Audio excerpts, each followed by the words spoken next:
Is it time to move on from Keystone XL as the Alberta government continues to advocate for the pipeline recently killed by U.S. President Joe Biden?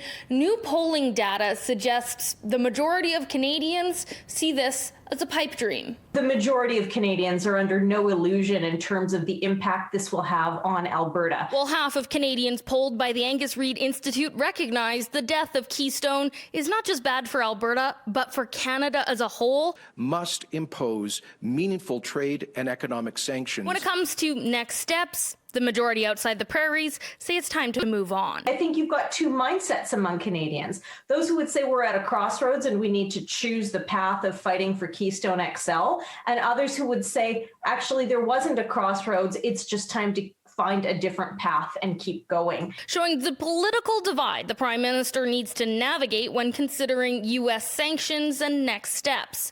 But also, Premier Kenney may need to convince Canadians, along with Americans, that this would be worth it. The fact that Alberta has had such a tough run lately, this is, in fact, a major blow to the province. But at the same time, there are other pipelines in the works. Trans Mountain is being constructed. But while Biden's signature that killed Keystone will hurt Alberta, other moves by the new president, like COVID stimulus, may actually help us, according to an economic outlook by Morgard. As the U.S. recovers through 2021, demand for Alberta's oil will pick up from the U.S.